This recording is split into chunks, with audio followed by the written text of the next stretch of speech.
Oke, Assalamualaikum warahmatullahi wabarakatuh. Innal hamdalillah nahmaduhu wa nasta'inuh wa natubu ilaihi wa nastaghfiruh. Na'udzu billahi min syururi anfusina wa min sayyiati a'malina. May yahdihillahu fala mudhillalah wa may yudlil fala hadiyalah.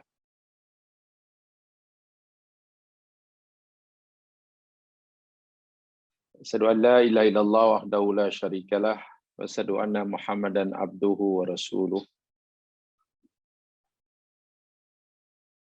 Allahumma shalli ala Muhammad wa ala ali Muhammad. Kama sallaita ala Ibrahim wa ala ali Ibrahim. Wa barik ala Muhammad wa ala ali Muhammad kama barakta ala Ibrahim wa ala ali Ibrahim. Fil alamin innaka Hamidum Majid.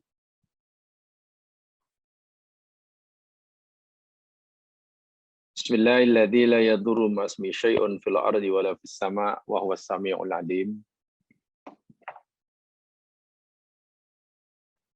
Bismillahilladzi la yadurru ma'asmi syai'un fil ardi wala fis sama' wa huwas samiul alim. Bismillahilladzi la yadurru ma'asmi syai'un fil ardi wala fis sama' wa huwas samiul alim.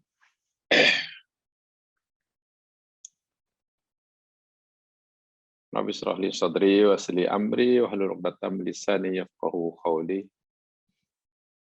Allahumma amin.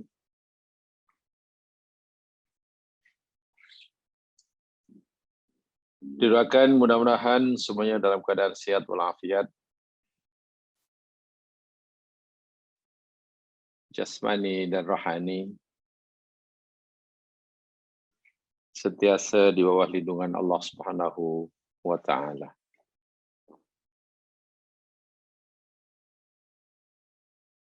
Sepenuh hari Jumat, hari yang mulia, salah satu amalan mudah yang digalakkan oleh baginda Nabi sallallahu alaihi wasallam yakni memperbanyak membaca shalawat ke atas baginda dan mengucapkan salam dengan salam yang sempurna.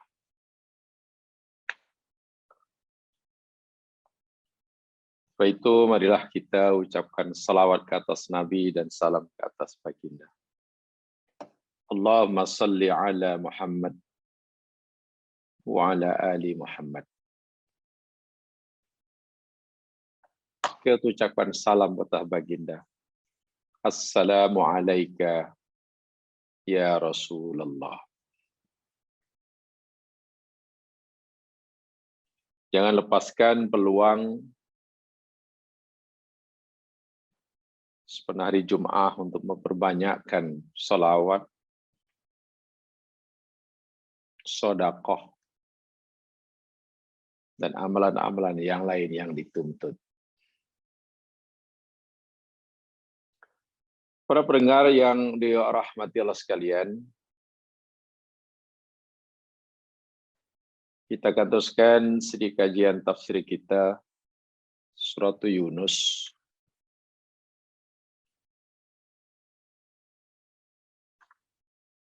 Saya baru ingat minggu lepas kita pelajari ayat yang ke-79.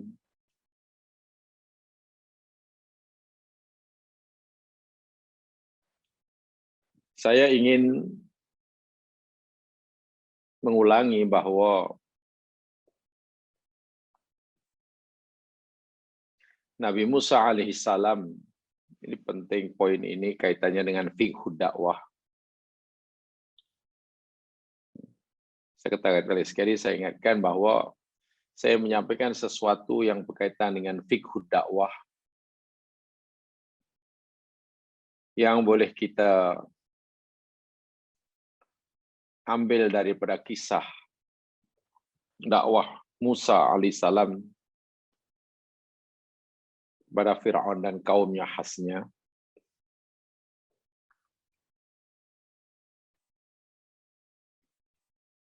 Fi'u dakwah yang saya maksudkan yakni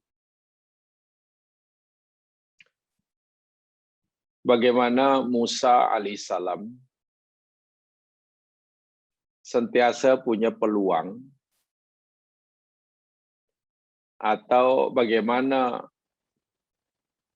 Fir'aun laknatullah alaih sentiasa memberi peluang kepada Musa untuk terus menyampaikan dakwah yang tidak disampaikan. Ibaratnya mula daripada alif hingga ya. Ibaratnya lah. Sedangkan 1 dekad lebih kurang,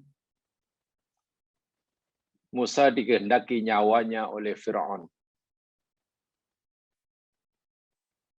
karena meninggalkan Mesir.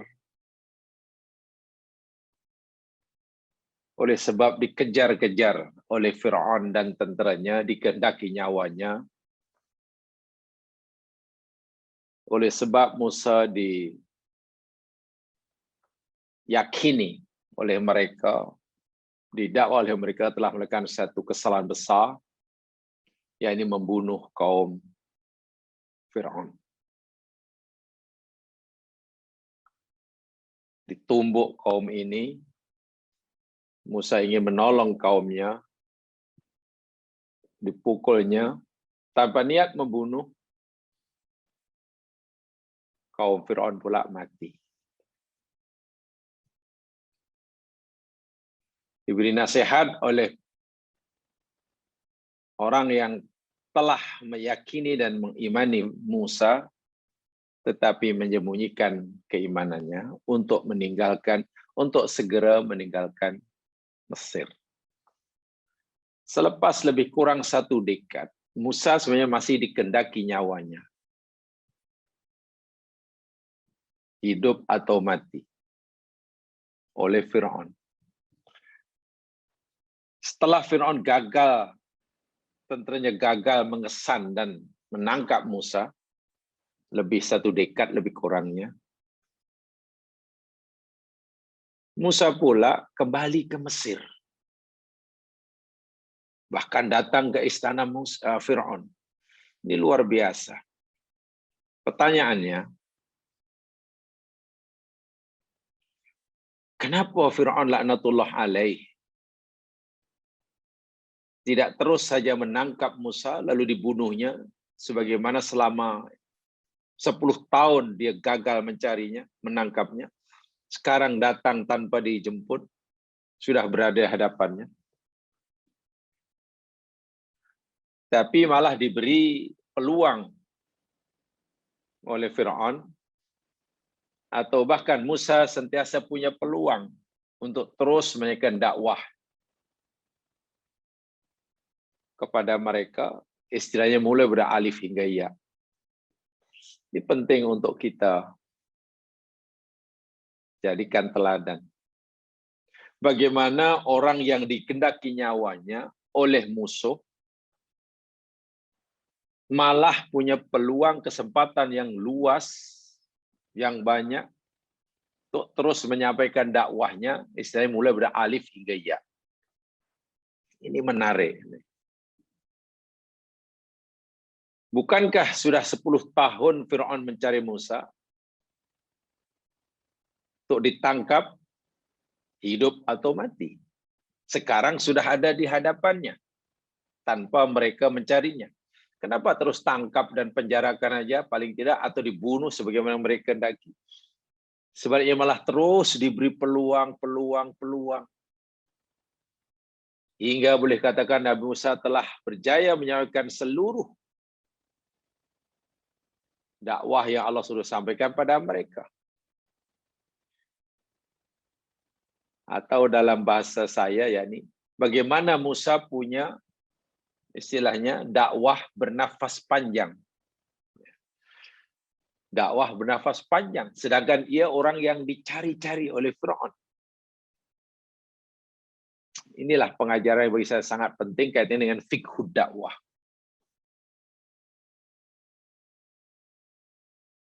Kejayaan Nabi Musa alaihissalam bukan sekadar menyampaikan apa yang Allah suruh sampaikan kepada kaumnya, khasnya Firaun.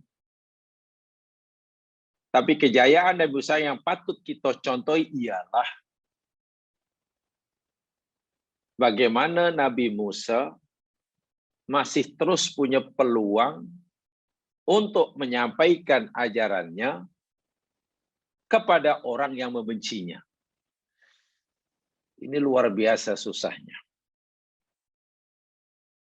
Sebab biasanya kita akan menghadapi masalah untuk menyampaikan sesuatu kebenaran pada orang yang membenci kita. Apalagi menghendaki nyawa kita.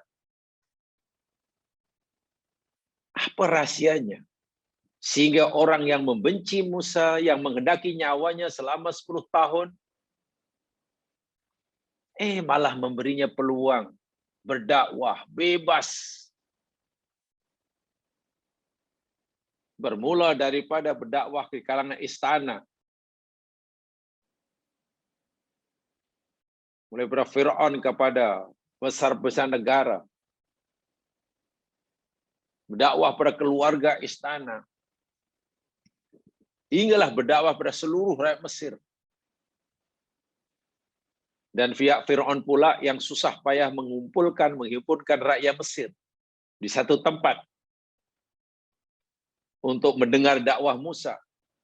Walaupun tujuan Firaun yakni untuk mengalahkan Musa karena mereka mengumpulkan ribuan ahli sihir untuk mengalahkan sihir Firaun, sihir Musa. Karena Firaun percaya Musa ini ahli sihir juga. Tapi yang berlaku, yang terjadi di luar dugaan Firaun. Ahli sihir mereka malah tunduk dan patuh kepada iman kepada Musa. Nafas panjang, dakwah nafas panjang. Ya mas sekalian, kalau kita ingin menyampaikan kebenaran kepada orang yang menyukai kebenaran, kepada orang yang menyukai kita, itu tak ada masalah. Pasti kita akan sentiasa punya peluang.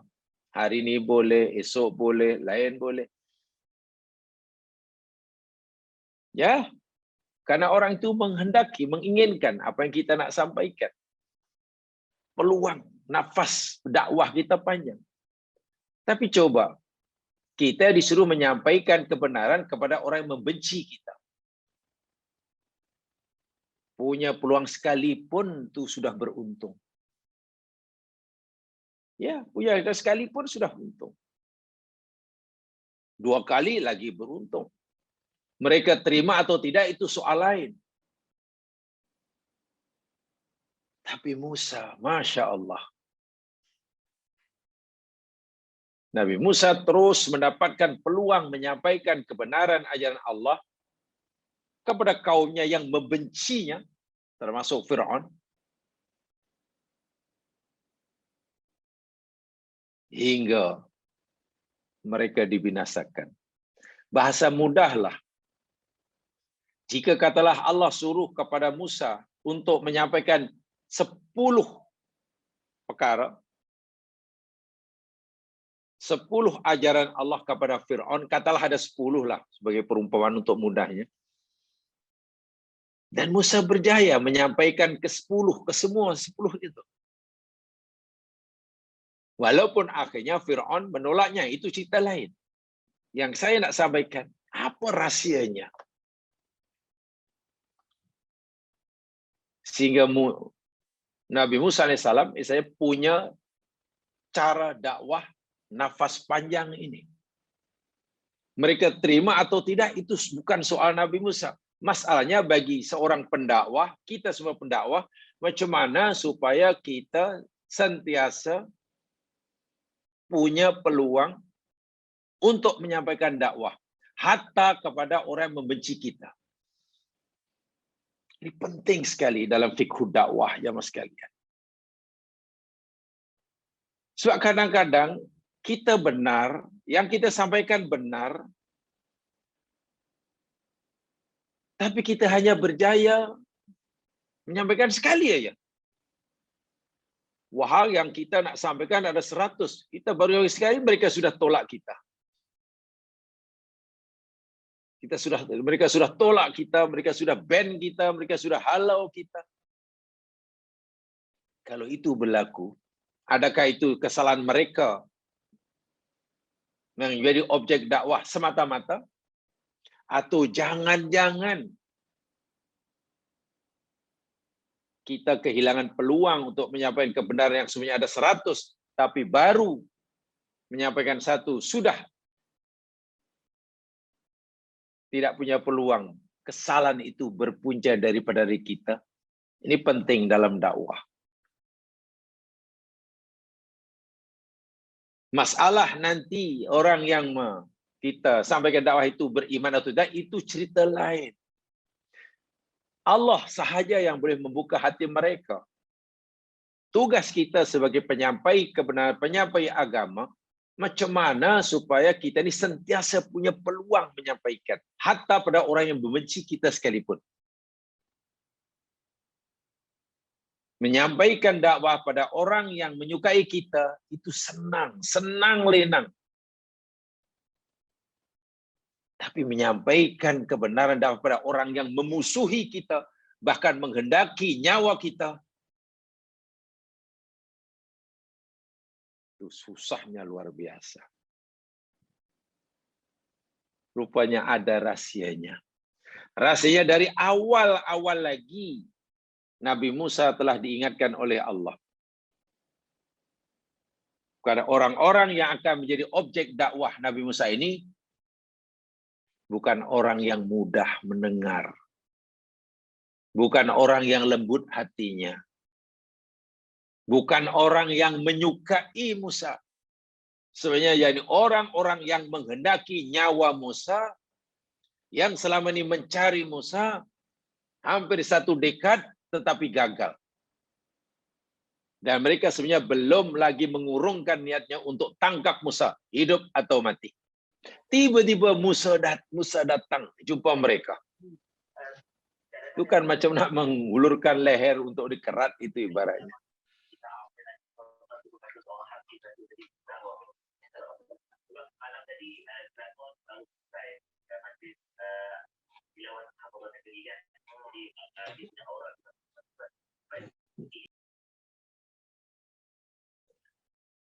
Rahasianya jamaah sekalian, satu di antaranya di dalam surah Thaha ayat yang ke-44. Ini penting nih karena kita di semuanya umat dakwah. Kita semua pendakwah. Semua orang Islam berkewajiban menyampaikan kebenaran yang dia tahu. Penyampai. Sebab formulanya mudah sebenarnya dalam agama ini. Bila kita sudah tahu, sampaikan. Bila kita belum tahu, ya dengarkan. Balighu anni walau ayah. Lihat dalam surah Thaha ayat 44. Ini rahasianya, satu di antara rahasianya. Thaha 44.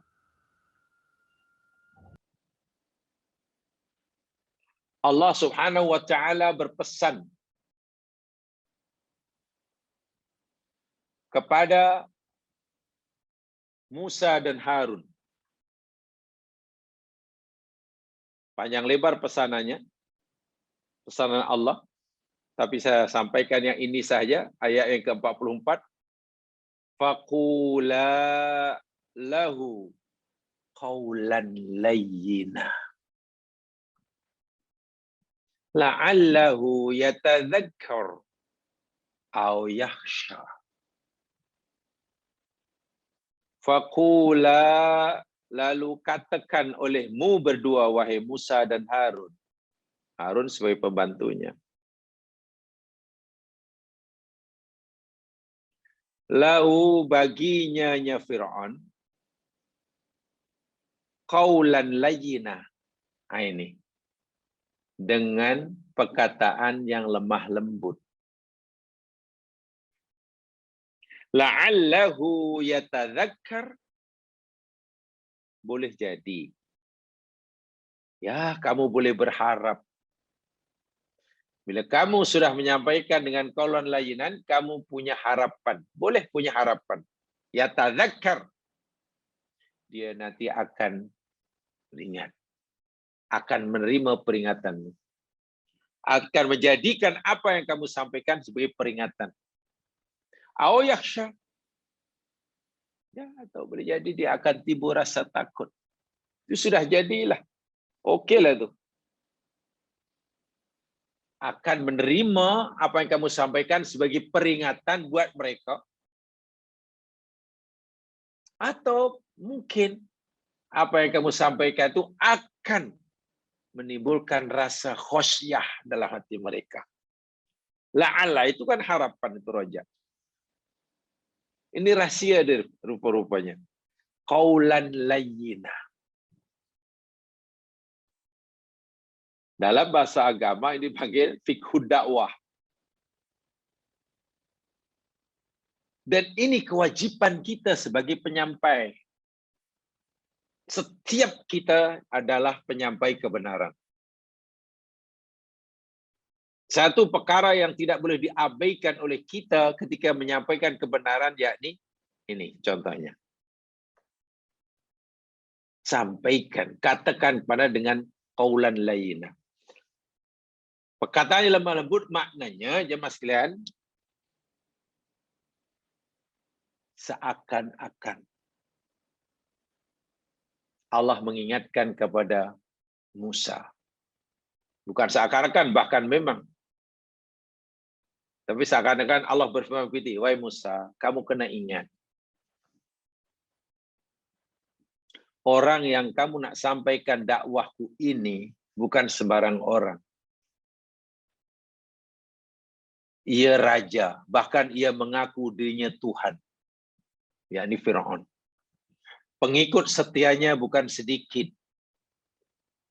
Kekuasaannya bukan kecil, tapi sangat besar. Kamu pula adalah bekas anak angkatnya. Engkau pula orang yang selama ini dikehendaki nyawanya. Ingat tuh. Kedudukan kamu, status kamu di mata Fir'aun ini, yakni orang yang dikehendaki, wanted. Istilahnya kamu punya hutang darah pada mereka. Sementara dia Maharaja. Ambil kira itu. Sebab itu kamu akan berhadapan dengan bukan orang biasa, tapi Maharaja atau dia yang mendakwa dirinya Tuhan. Sebab itu qula lahu qaulan layyina. Ini kata kunci dia. Katakan kepadanya dengan perkataan yang lemah lembut. Sampaikan dengan cara dakwah yang kamu pasti cara itu tidak menyinggung perasaannya. Yang cara itu, cara kamu sampaikan itu, kamu pasti dia, Fir'aun dan malaunnya masih merasa kamu hormati. Dia itu bapak angkat kamu. Dia itu raja. Hormati dia. Qaulan layyina. Ini rahasia dia. Dengan cara ini, belum tentu berjaya Musa, belum tentu berjaya, tapi tidak masalah. Belum tentu Fir'aun menerimanya. Memang kenyataannya dia menolak. Tapi kita jangan fikir ya mas kalian. Kita sebagai umat dakwah, menyampaikan kebenaran, itu kita jangan pikir hanya untuk kepentingan objek dakwah semata-mata. Tidak. Tapi si penyampai kebenaran, si pendakwah, ia juga untuk kepentingan diri sendiri. Apa yang saya maksudkan? Begini. Jika kita menyampaikan kebenaran kepada orang, lalu orang itu menolaknya, apakah kesalahan itu di bahu orang itu yang menolaknya, atau kita, dan kita tidak bertanggung jawab sedikit pun atas penolakannya terhadap kebenaran yang kita sampaikan? Jamaah sekalian, jika kita menyampaikan kebenaran dan orang itu menolak kebenaran yang kita sampaikan, boleh jadi ianya juga berpunca daripada kita si penyampai kebenaran. Bayangkan jika kita yang menyampaikan kebenaran dan orang itu menolak kebenaran, puncanya daripada kita, kan kita bertanggung jawab. Kalau dalam bahasa yang agak keras, kita malah menjadi penghalang bagi orang untuk menerima kebenaran yang kita sampaikan. Apa maksudnya? Karena caranya tidak kena. Sebab itu ada istilah fiqhud dakwah. Coba kalau Musa bercakap kasar, keras kepada Firaun, sedangkan dia itu sebenarnya dikendaki nyawanya, anak angkatnya. Ya, mungkin baru cakap sepatah kata sudah ditangkap dan dipenjarakan, paling tidak. Disumbat dalam penjara, dibisukan, dipeti aiskan. Jadi kegagalan jika Firaun dan kaumnya tidak menerima ajaran Musa, bukan semata-mata kesalahan Firaun. Kalau begitu kesalahan dia, kenapa? Allah suruh menyampaikan 10 perkara, baru menyampaikan 1 perkara, sudah digam. Inilah yang kadang-kadang orang tak fikir. Kewajiban kita menyampaikan 10 benda. Baru sampaikan 1 benda, sudah kena gam. Puaskah kita? Sedang kita baru menyampaikan 1, masih 9 yang belum. Kadang orang kata, tak apa, puas saya. Saya sampai ke tadi orang tu merah padam telinga dia. Saya nampak memang. Saya tahulah mereka memang tak suka dengan apa kebenaran saya sampaikan. Tak apalah, kalau lepas itu mereka tak nak dengar lagi pun tak apa. Yang penting saya sudah sampaikan. Bukan begitu cara dakwah. Itu namanya dakwah nafas pendek. Sedangkan Nabi Musa ini dakwah nafas panjang. Dan itu yang Allah kehendaki. Itu penting sekali. Seorang dai, semua kita adalah dai, wajib berusaha. Macam mana agar orang yang kita jadikan objek dakwah ini masih terus memberi peluang pada kita untuk menyampaikan kebenaran. Itu penting. Sama ada nanti orang itu menerima atau tidak, itu bukan urusan kita. Sama ada nanti hati orang itu terbuka atau tidak, bukan urusan kita. Sebab itulah Allah berfirman, qaulan layyina. Perkataan yang mungkin tidak merendahkan harga dirinya. Seakan-akan Allah berfirman, Musa, walaupun Firaun itu musuh aku, Firaun itu adalah menderhaka pada aku, dia zalim, kamu kena ingat Musa, dia itu raja. Dia itu ada pengikut setia. Kamu kena cakap lemah lembut. Kamu tetap menghargai dan menghormatinya.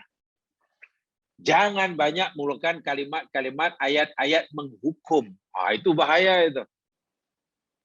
Baru diberi peluang untuk berdakwah sekali kepada orang yang sesat.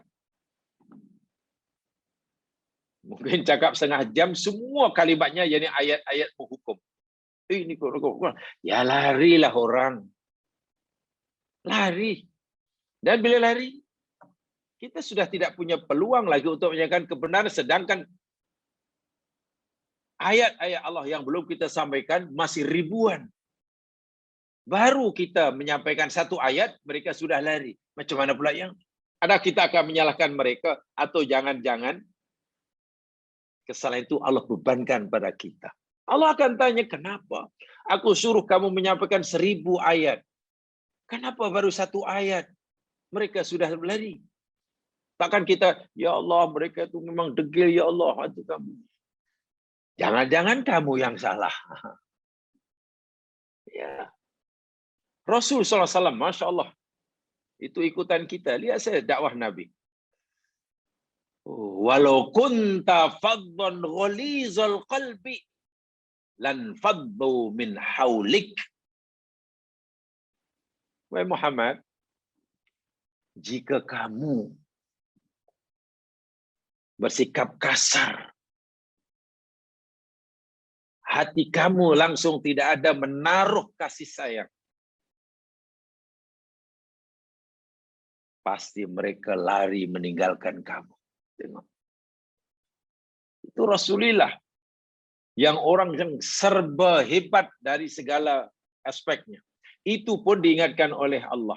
Ahmad, jika kamu bersikap kasar, nanti lari, tak akan dengar cara kamu. Ini yang perlu kita jaga. Yang perlu kita jaga.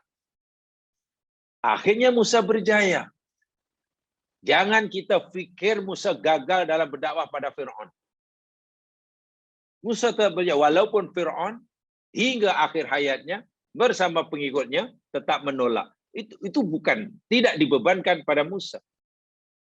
Kejayaan Musa yakni, penilaiannya yakni, Allah suruh sampaikan katalah 10 perkara kepada Fir'aun. 1, 2, 3, 4, 5 hingga 10. Dan Nabi Musa berjaya menyampaikan 10-10-nya. Itu kira berjaya lah tu. Dan itulah kejayaan dakwah. Allah suruh kita menyampaikan 10, lalu kita menyampaikan 10, kita berjaya. Kejayaan da'i, kita semua sebagai da'i, bukan diukur seberapa ramai orang yang menerima, yang mengikuti. Bukan. Kalaulah umpamanya, seorang da'i itu kejayaannya dinilai oleh bersama banyak orang yang mengikutinya, kasihan Nabi Nuh alaihissalam. Ratusan tahun berdakwah, pengikutnya boleh dikira dengan jari. Bahkan ada Nabi yang tidak punya pengikut. Masya Allah. Kalaulah kejayaan dakwah itu diukur oleh orang yang jadikan objek dakwah semua menerima, ya mana ada Nabi yang berjaya? Kan setiap Nabi pasti ada yang menolaknya. Kejayaan seorang pendakwah, penyampai kepada macam semua orang yang ada pendakwah, sama ada dia telah menyampaikan seluruh apa yang Allah suruh sampaikan atau belum. Kalau Allah suruh kita menyampaikan 50 perkara dan kita berjaya menyampaikannya 50 perkara, kita berjaya. Tapi kalau kita baru menyampaikan 5, sudah tidak punya kesempatan, ya maknanya kita yang gagal. Puncanya pada kita. Ini bagi saya sangat menarik di sini. Cara Nabi Musa berdakwah. Ini perlu fikih dakwah ya, dengan fikih dakwah.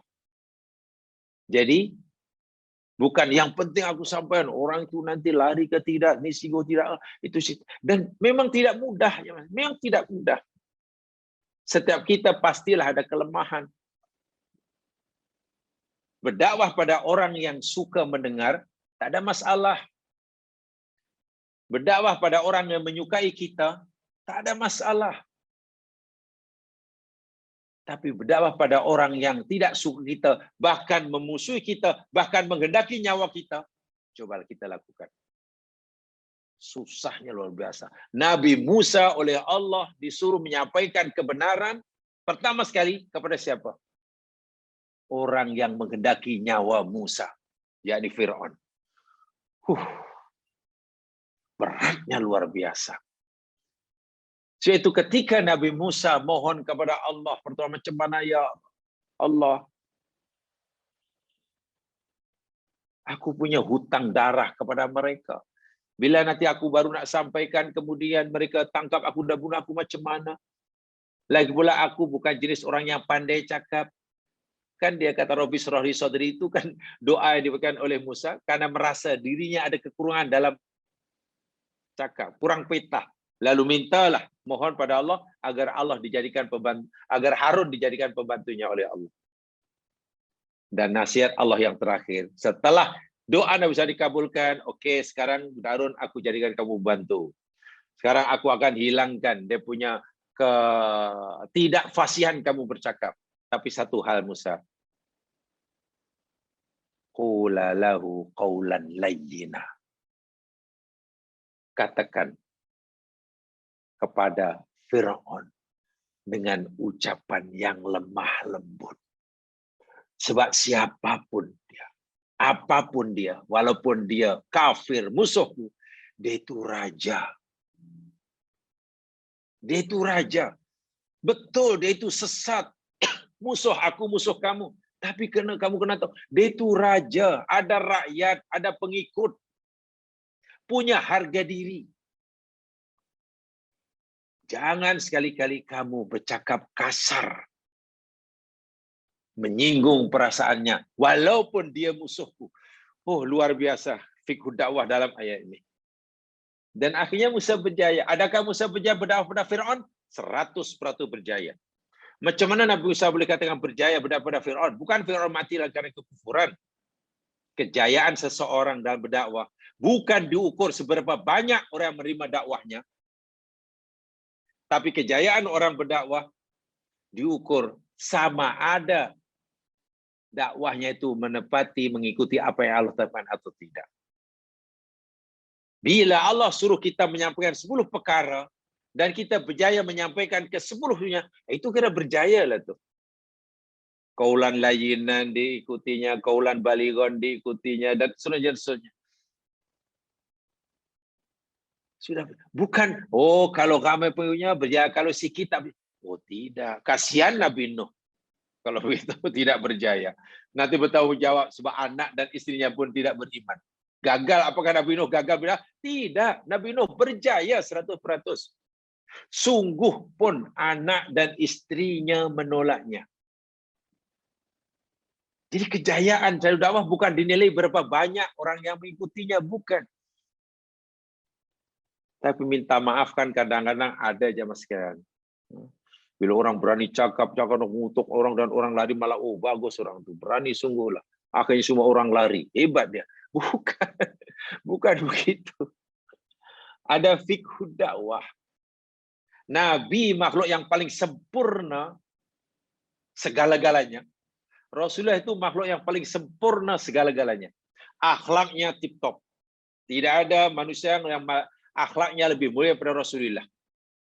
Sungguh pun begitu tengok. Ada kaumnya yang menolaknya. Yang memusuhinya. Rela mereka mati. Karena kebenciannya pada Rasulullah. Wah, Nabi ini, coba, dari aspek mana Nabi ini layak dibenci? Tak ada. Kalau Nabi yang sesempurna itu pun, masih ada yang membencinya. Bagaimana ya? Kalau kita tidak. Ya Mas sekalian, ini penting saya sampaikan. Ini kaitannya dengan fikih dakwah. Nah, fikih dakwah. Baik. Satu ya. Kemudian dia Mas sekalian, yang ingin lagi saya sampaikan, ini dari segi ijaz balaghinya. Ijaz balaghi. Karena kalau boleh kita pelajari pada pelbagai sudut. Kalau kita perhatikan di dalam ayat yang ke-79 itu, Allah menceritakan ucapan Fir'aun, itu nih bikuli sahirin alim. Sahirin alim. Datangkan pada aku, bawa pada aku ahli sihir, tiap-tiap ahli sihir yang pandai. Sahir. Sahir itu mufrad lah. Sahirun kan mufrad. Isim fa'il kan sahir. Sahirin alim. Tetapi kemudian yang datang pula, lihat dalam surah Asy-Syu'ara ayat yang ke-37. Surah Asy-Syu'ara ayat yang ke-37. Coba perhatikan.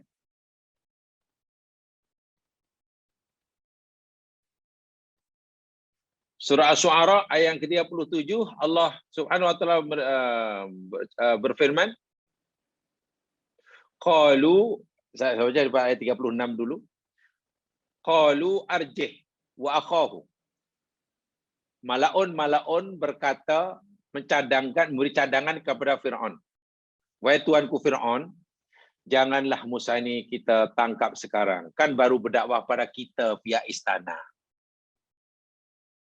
Elok Musa ini diberi peluang saja, kita malukan di depan halayak orang ramai orang Mesir. Sebab itu mereka kata arjih. Bagi dia tempoh, bagi dia harapan, tangguhkan dahulu. Wa akhu dan saudaranya Harun, kan dia hanya berdua. Kita malukan, kalah di tangan kita dengan rasa hina. Bagaimana caranya? Wab'at fil madaini hasirin. Utuslah utusan-utusan untuk berhimpun di bandar. Antar utusan cari ahli sihir untuk berhimpun di satu tempat. Ya'tuka, pasti mereka datang menemui tuanku. Bikulli saharin alim. Saharin alim. Sahar itu, Masya Allah, itu mubalaghah. Fa'alun. Fa'al. Mubalaghah itu. Ahli sihir. Kalau sahir itu ya apa ya, tukang sihir. Sahirun tukang sihir. Sahar itu ya ahli sungguh lah. Sebab mubalaghah kan. Mubalaghah. Macam akilun, orang yang makan. Akilun, orang makan. Akalun, orang yang kuat makan. Orang kuat makan. Naimun, orang yang tidur. Nawam, orang kuat tidur.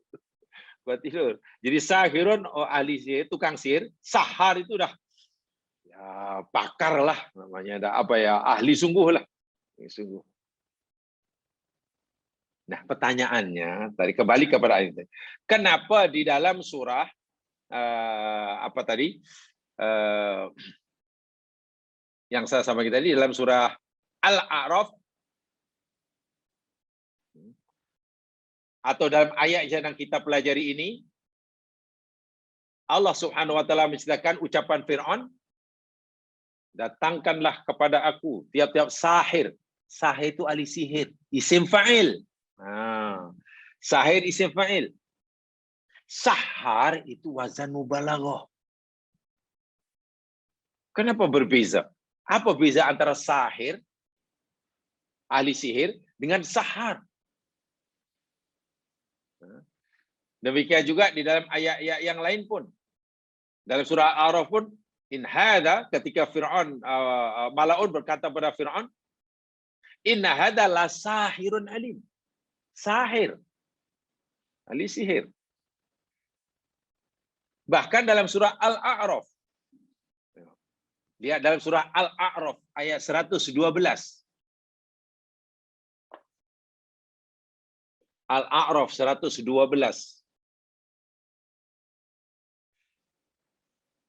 Di hujung ayat itu Allah berfirman, ya'tuka bikulli sahirin alim.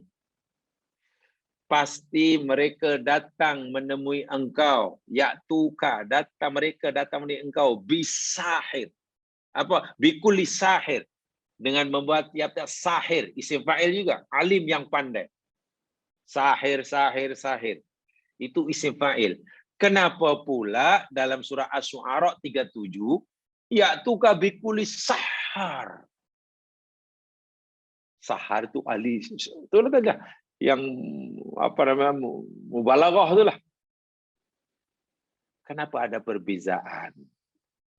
Ya sekalian, ya karena ada perbezaan suasana. Lihat ya, kalau kita perhatikan, apa perbezaan antara sahir dan sahar? Kalau dari segi bahasa kita tahu, sahirun isim fa'il, ahli sihir. Sahar itu wazan mubalaghah.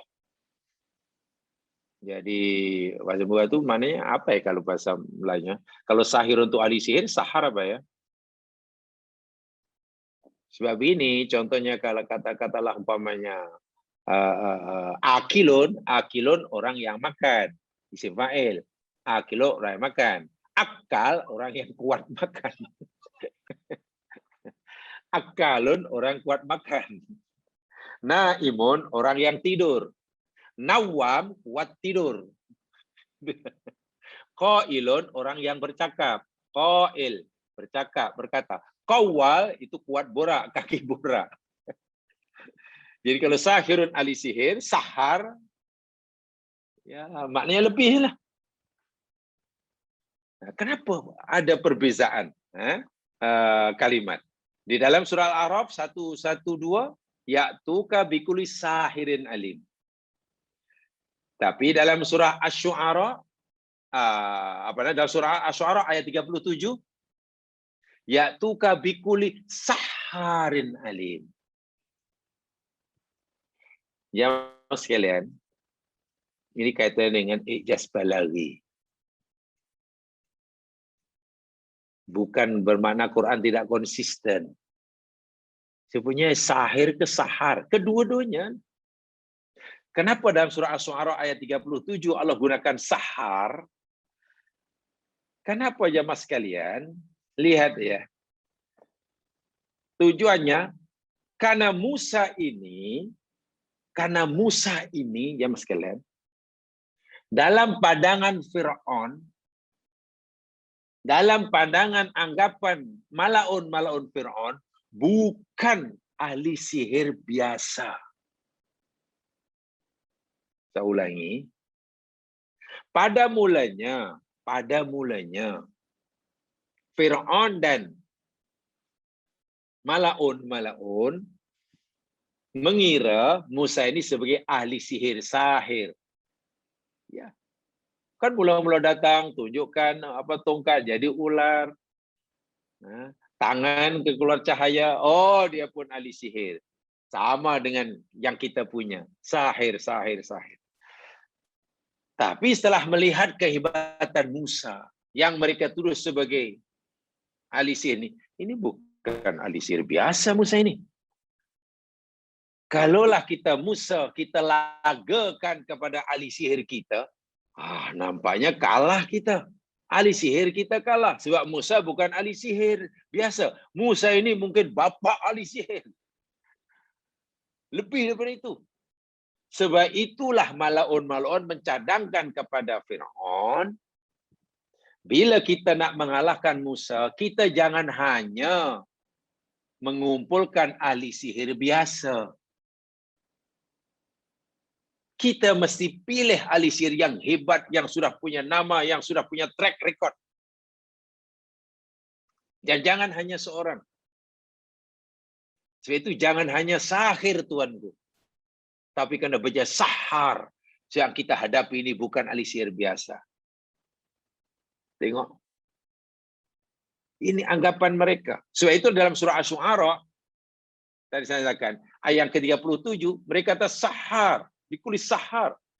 Karena pandangan mereka, keyakinan mereka pada Musa bukan ahli sihir biasa.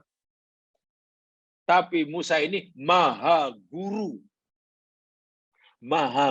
ilmu sihir. Kata mereka. Dan itu dinyatakan oleh Allah. Di dalam surah Asy-Syu'ara ayat 49. Coba tengok ayat selepas ini. Asy-Syu'ara 49.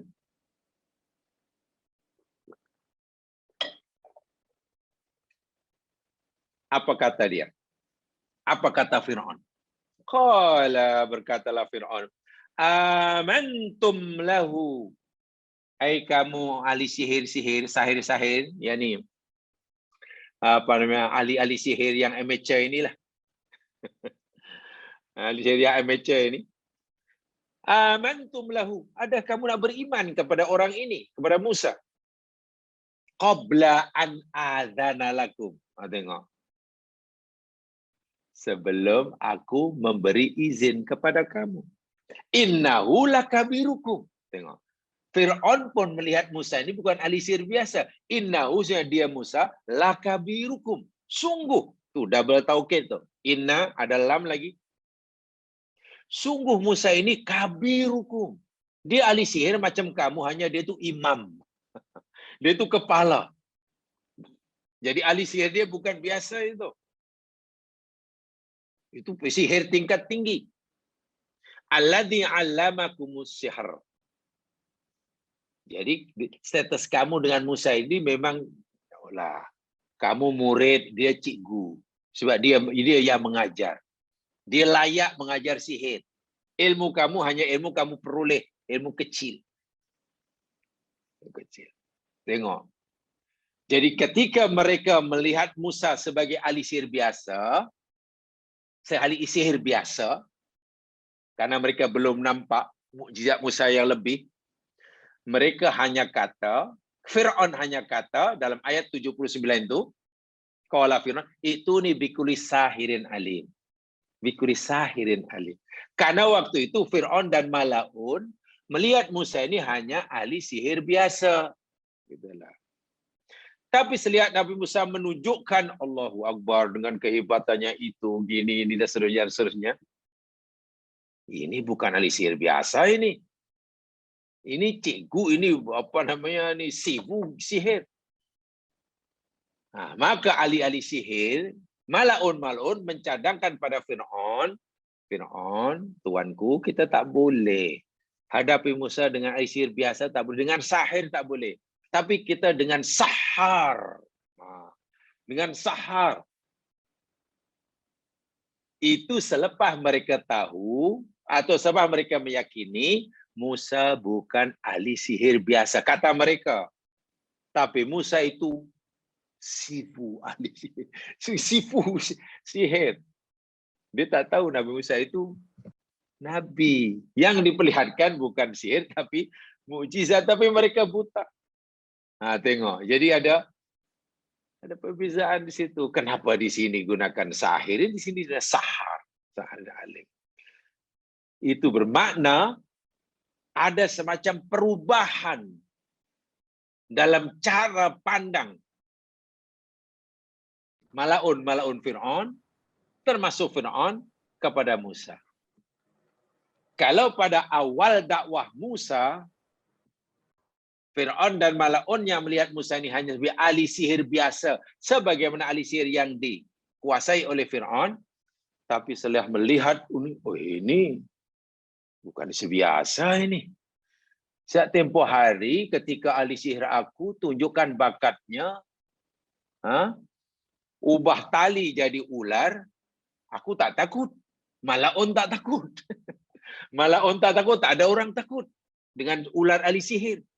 Tapi ketika Musa menunjukkan tongkatnya jadi sihir, kenapa kita semua takut? Maknanya ini bukan ahli sihir biasa, ini ahli sihir yang sifu ni. Sebab itu kita tak boleh menghadapi Musa dengan ahli sihir. Dengan sahir tak boleh.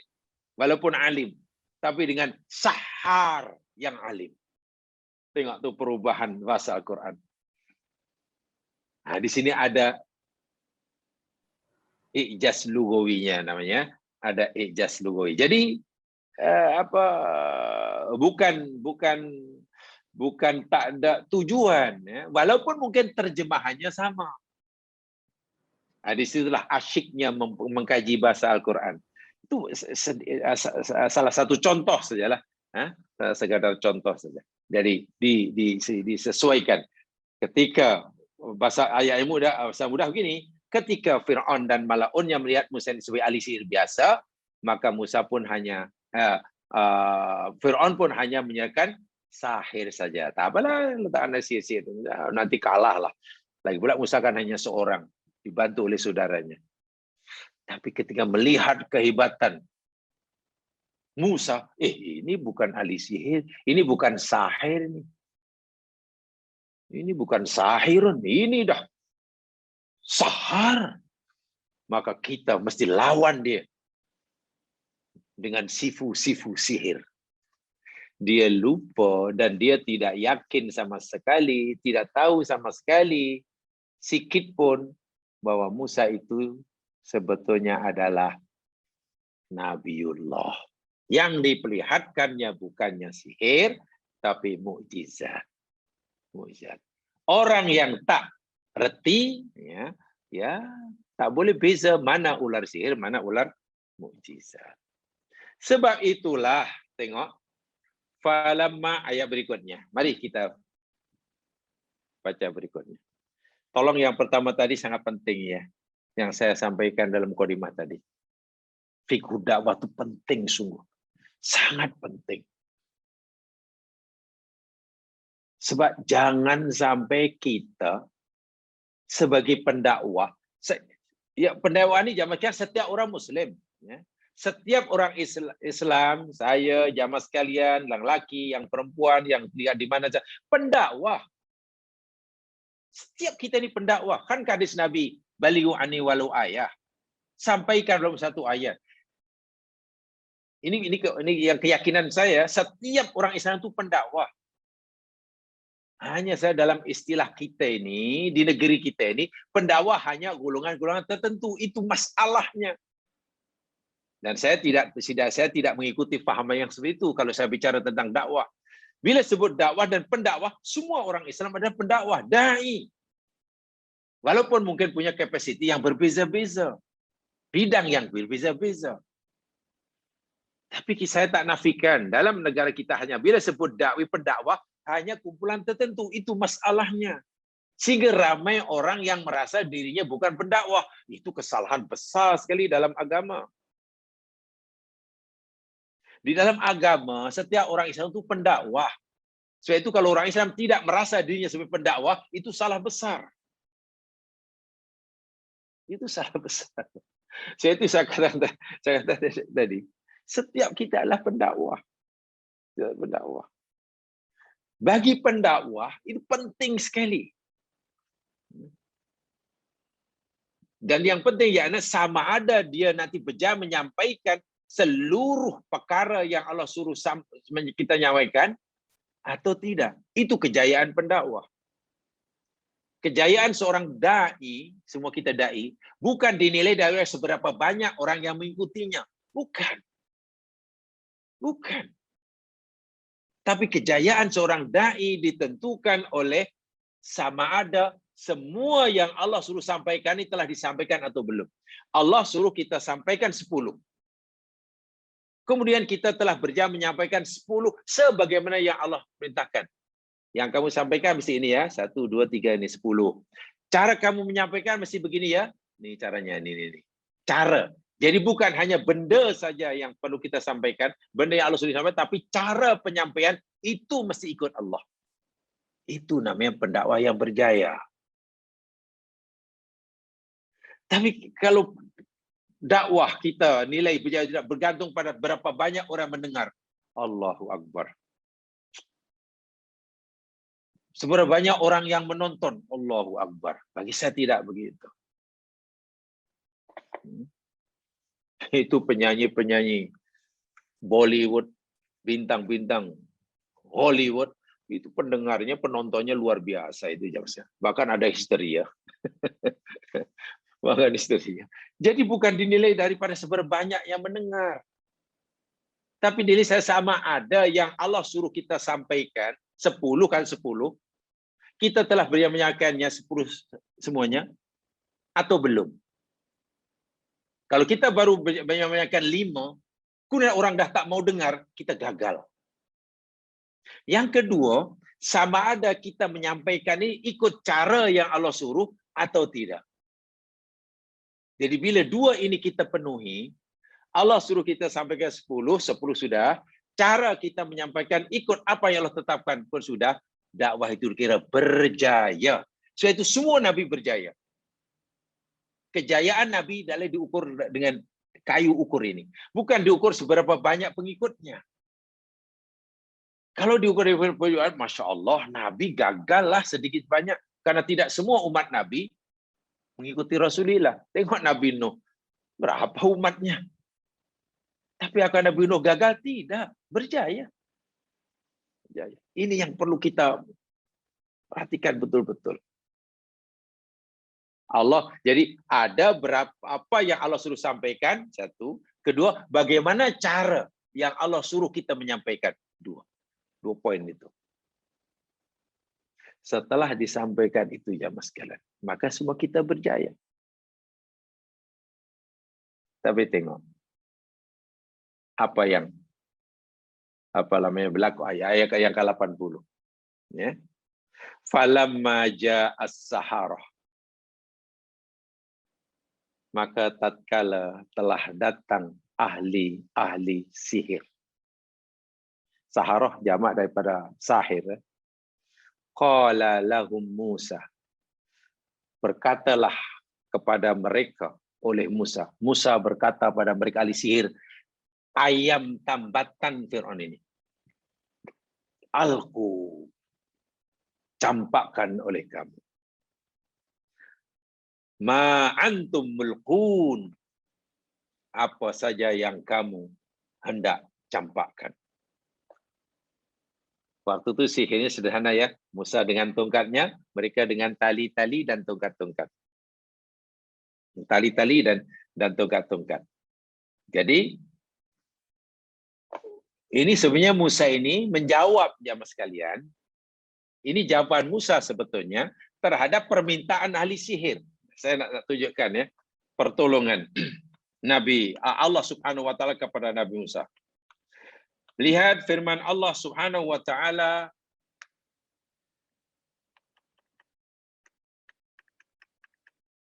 di dalam surah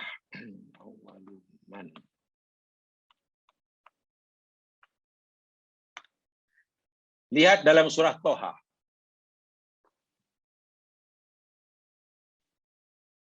Di dalam surah Toha surah 20.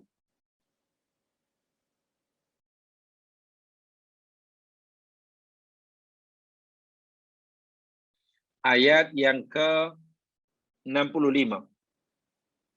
Saya ambil ayat 65 walaupun ayat ini ada kaitan dengan ayat sebelumnya, tapi terus saya ayat yang ke-65. Surah 20 ayat.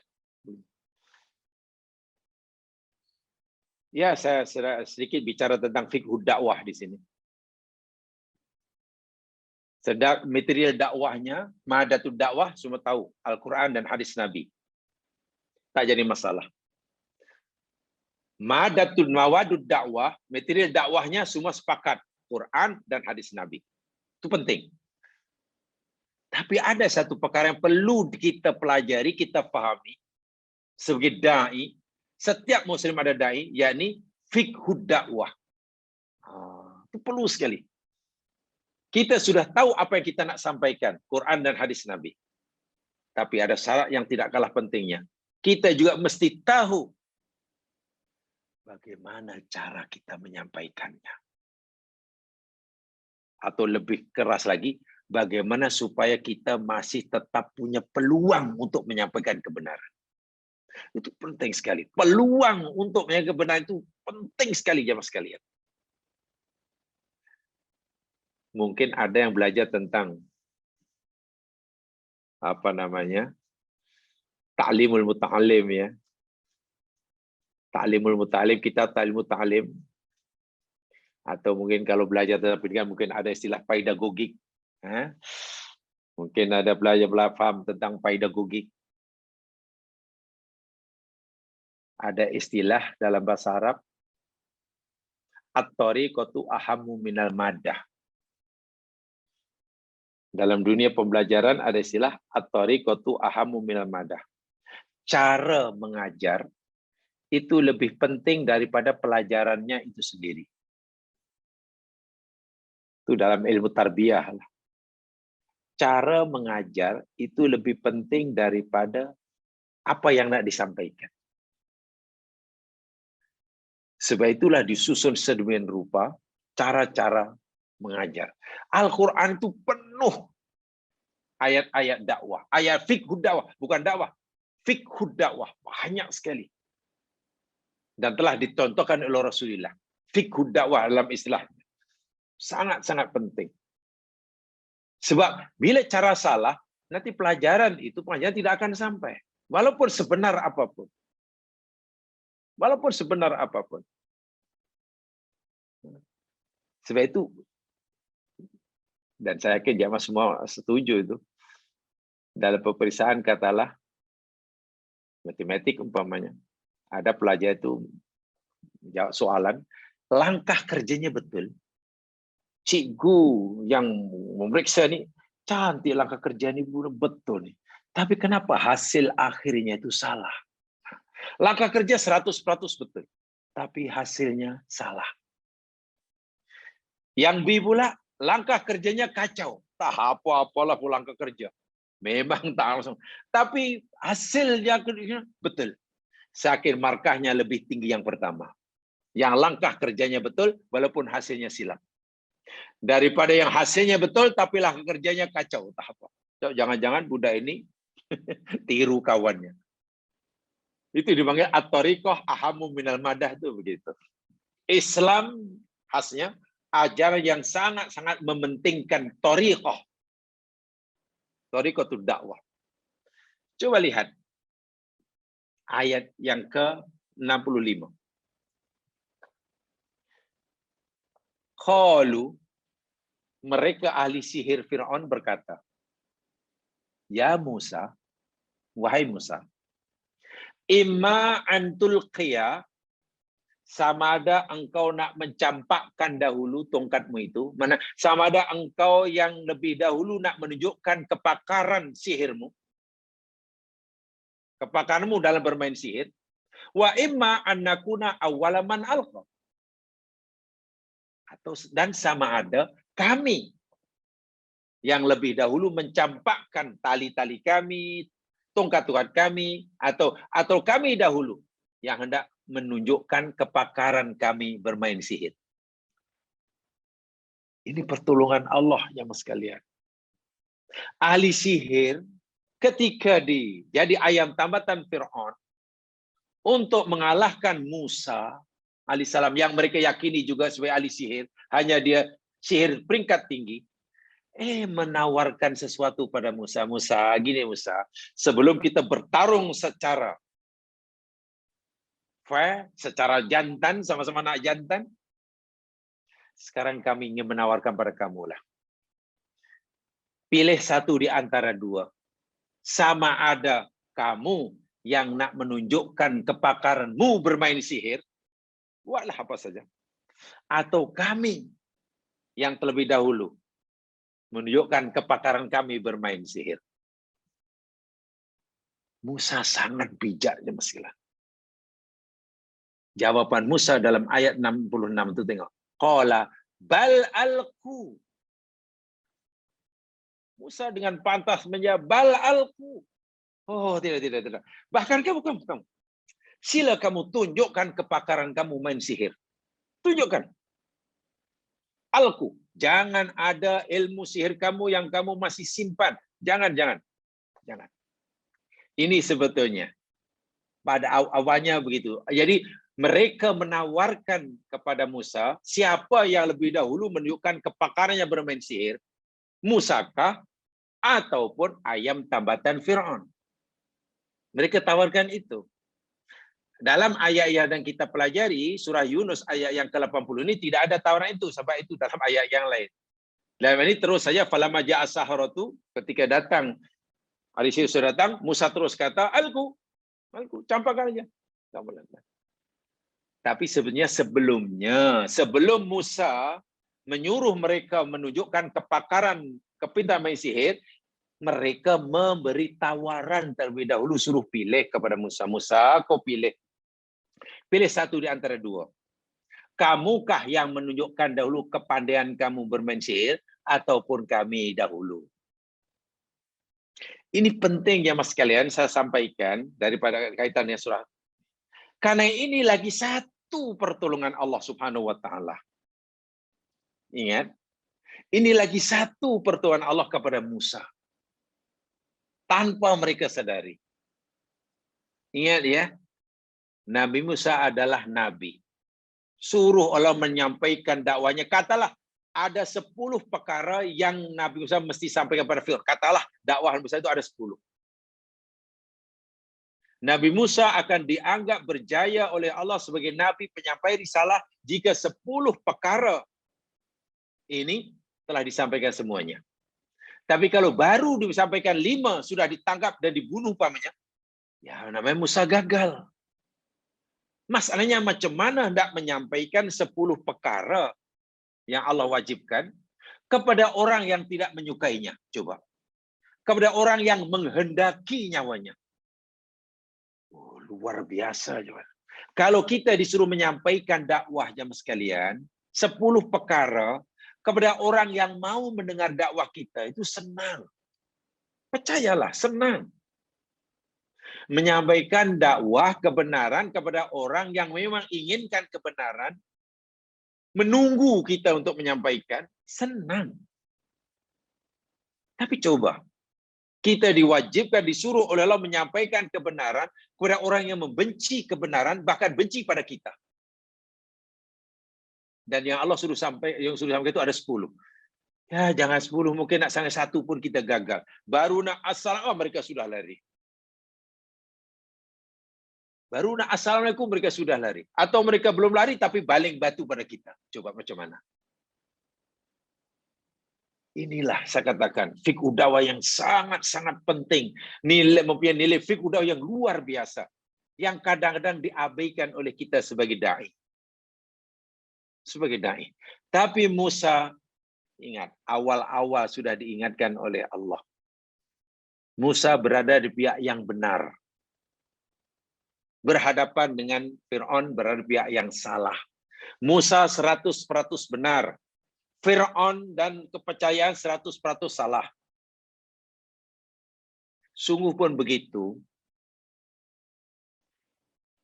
Walaupun Allah tahu suatu pasti Musa yang benar, yang menang. Tapi Allah letakkan beberapa cara. Kejayaan Musa jamaah sekalian bukan semata-mata nanti mengalahkan Fir'aun. Tapi kejayaan dakwah Musa juga dinilai oleh Allah. Adakah Musa telah menyampaikan semua yang Allah suruh sampaikan ataupun belum? Jangan-jangan baru menyampaikan 5, Musa sudah ditangkap. Sudah dipenjarakan, bahkan dibunuh. Ya, mana Musa gagal, baru sampaikan 5. Sedangkan yang Allah suruh sampaikan 10 umpamanya. Sebab itu, ketika mereka ahli sihir menawarkan kepada Musa, Musa, sekarang beginilah aku tawarkan pada kamu. Mereka jumlahnya ramai. Sekarang ginilah, siapa yang nak tunjukkan sihirnya dahulu? Kamikah ataupun kamu? Ini pertolongan Allah ya mas sekalian.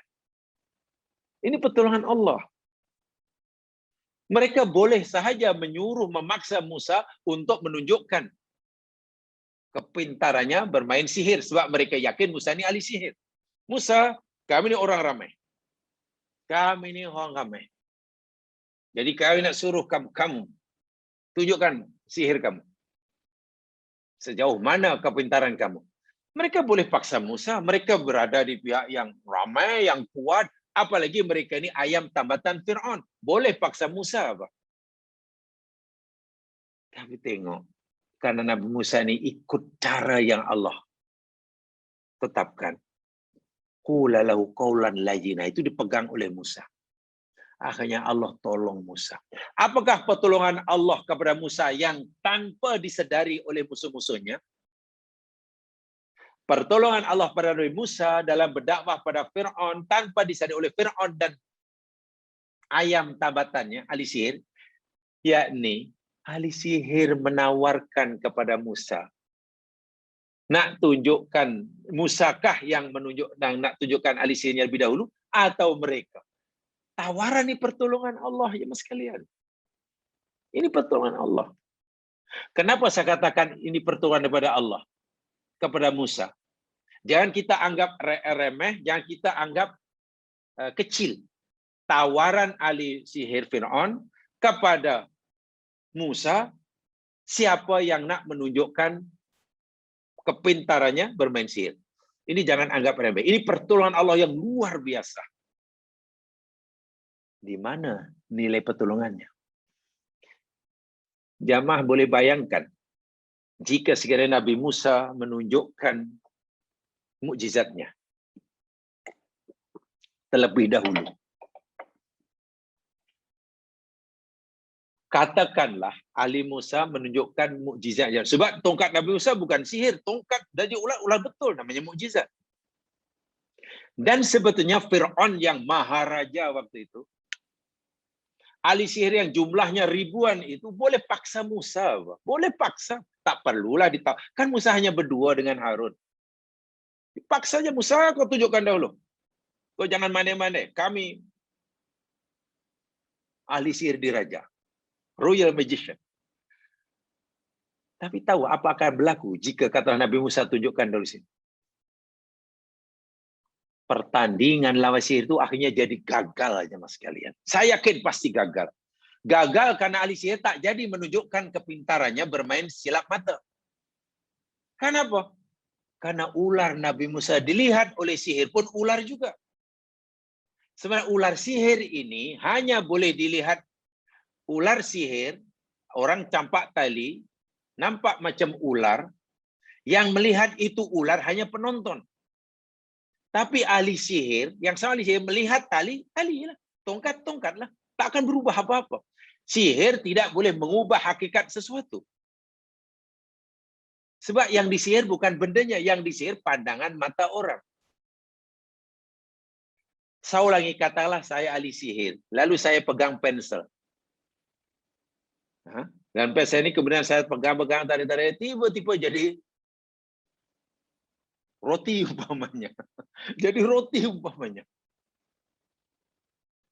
Saya nampak ya tetap pensel jamaah sekalian. Orang yang belajar sihir dengan saya melihatnya pensel. Kertas saya bakar, kita surat kabar masuk dalam kotak. Keluar pula, wah, jadi roti. Penonton yang nampak itu roti. Saya yang ahli sihir, kawan saya juga ahli sihir, nampak kertas lah, kertas. Surat kabar saya bakar. Jadi bila roti yang dilihat oleh penonton dimakan, ya kita melihat dia tak makan roti, makan kertas. Surat kabar kena bakar. Sebab yang disihir bukan kertas itu dari roti, pandangan mata orang tuh. Pandangan mata orang yang itu yang kena sihir, bukan bendanya berubah. Sihir tidak boleh mengubah hakikat sesuatu. Yang disihir bukan sesuatu, yang disihir pandangan orang. Jadi jika ahli sihir katalah Musa campak tongkatnya, Musa nampak tongkat itu jadi ular, Harun nampak jadi ular, Fir'aun nampak itu ular, ahli sihir yang pakar sihir pun nampak itu ular. Dan pasti mereka ketakutan. Pasti mereka kata, Musa bukan ahli sihir. Kami tak boleh lawan lah, lari aja lah. Akhirnya mereka tidak jadi menunjukkan kepintarannya bermain sihir. Sehingga Fir'aun kecewa lah. Macam mana nih? Tunjukkan dahulu. Mereka tak nak ini bukan ahli sihir ini. Akhirnya pertembungan antara yang hak dan yang batil tidak berlaku. Sedangkan Allah mau orang meyakini yang benar itu benar, yang salah itu salah, bila mereka telah melihat dengan mata kepala sendiri, ini batil, ini hak. Berlawan dan yang menang yang hak. Bila dah nampak begitu, barulah orang percaya. Dan kepercayaan berdasarkan dalil. Saya yakin jika Musa mencapkan dahulu ahli sihir, tak jadi mencapkan. Sebab mereka tahu ini bukan ahli sihir. Dan Fir'aun pasti kecewa. Macam mana nih? Rupanya sia-sia aku pilih kamu. Akhirnya Fir'aun tidak meyakini Musa. Bahkan mereka kecewa dengan si ahli sihir. Saya fikir kamu ahli sihir. Rupanya lawan ahli sihir pun tak berani. Sebab sihir tidak boleh mengubah agak sesuatu. Ahli sihir melihat tongkat Musa dicampak betul-betul jadi ular. Kalau itu Musa bukan ahli sihir. Ini pertolongan yang luar biasa. Sebab itu dalam surah Toha itu, ini pertolongan Allah. Sama ada kau nak campakkan dahulu atau kami. Musa dengan serah, oh kalau gitu kamu campakkan dulu. Maknanya tunjukkan tipu daya sihir kamu. Mereka curang.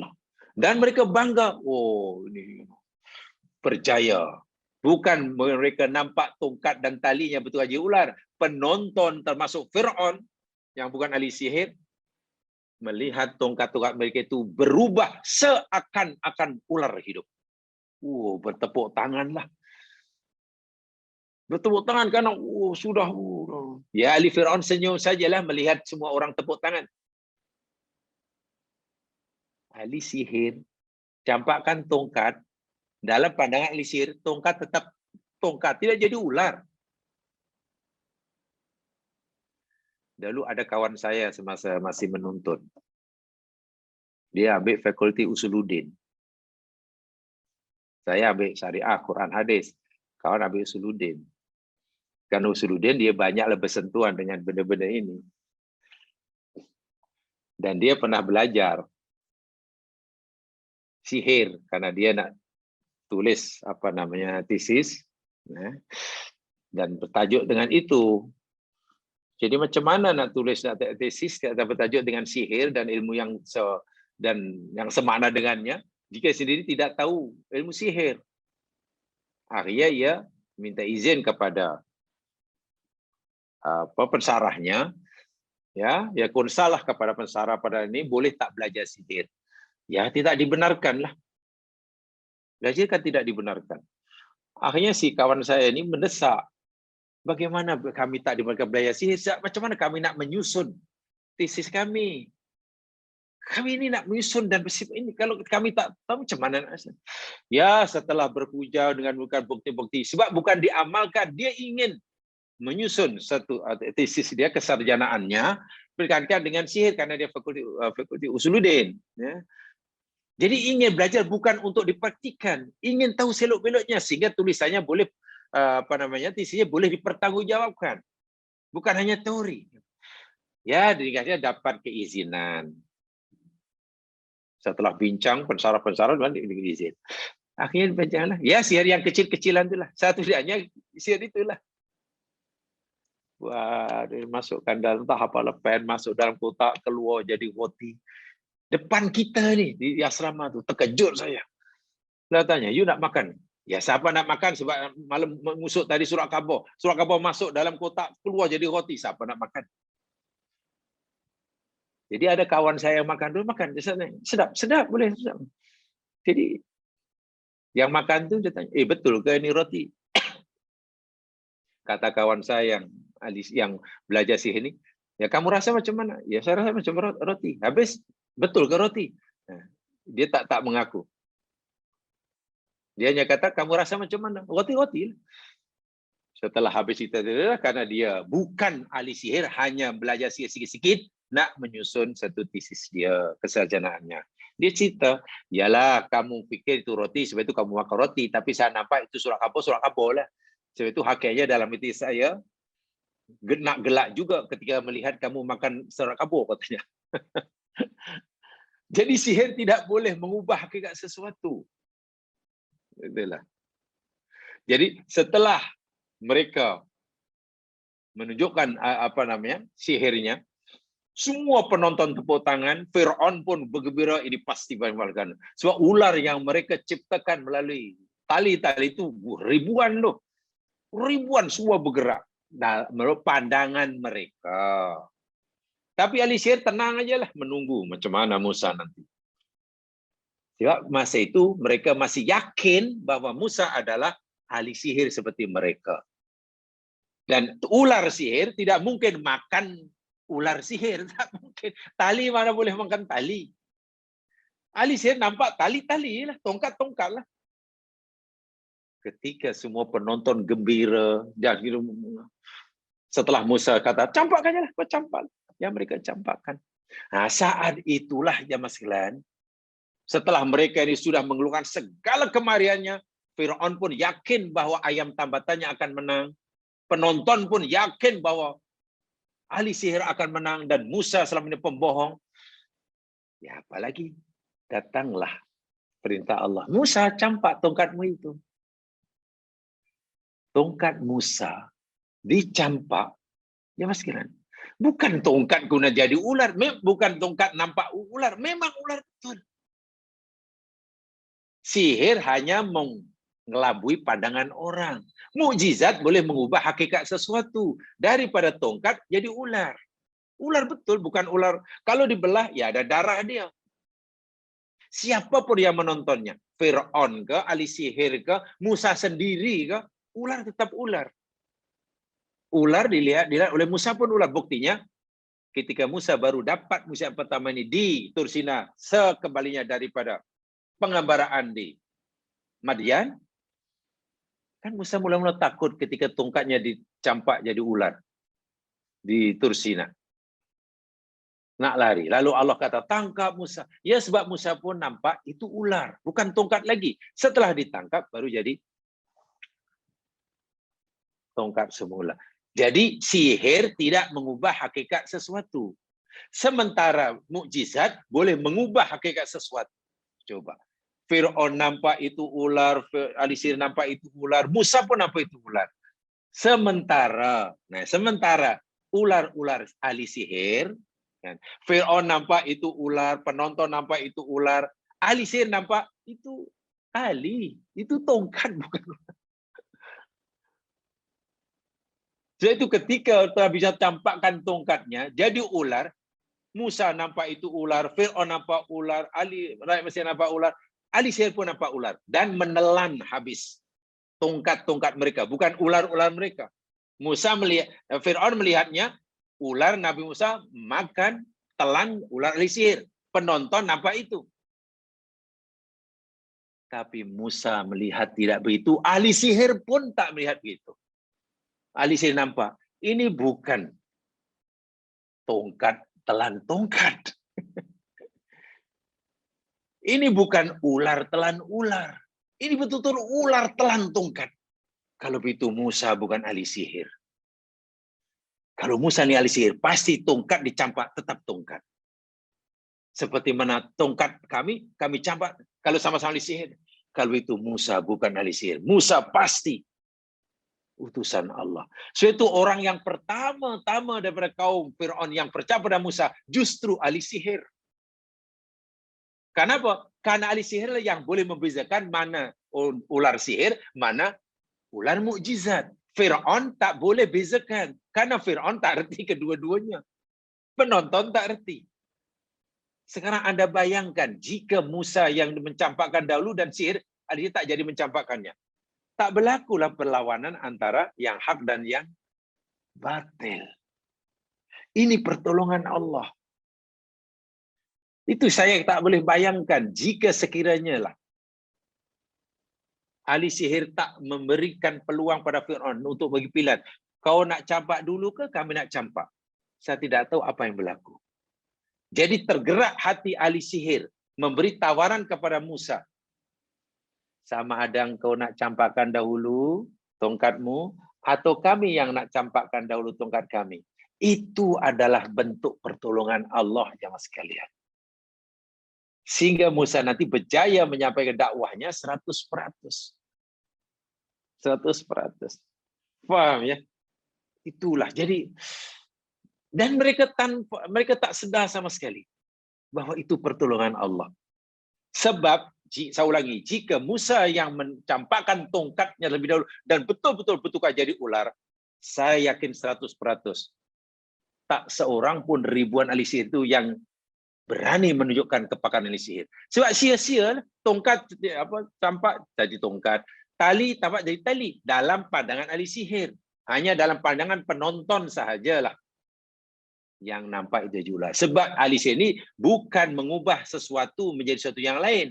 Ahli sihir mengelabui mata penonton. Suatu ahli sihir tidak boleh menunjukkan kepakarannya bermain sihir tanpa ada penonton.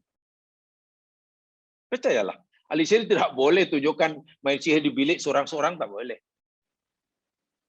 Tak boleh.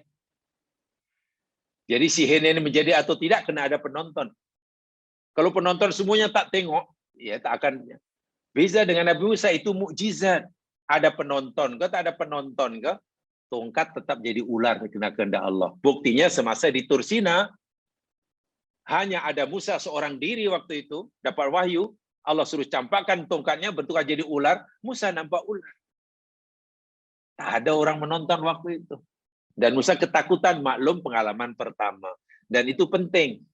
Sebab kalau Musa telah tak diberitahu oleh Allah bahawa tongkatnya boleh jadi ular dengan izin Allah, ketika Musa mencampakkan tongkatnya depan Fir'aun, tiba jadi ular, yang takut bukan Fir'aun dan ahli sihir, Musa pun mungkin juga lari. Jika tak pernah ada pengalaman sebelumnya. Sesungguhnya kisah Musa ini luar biasa dari si akidah, dari si perjuangan.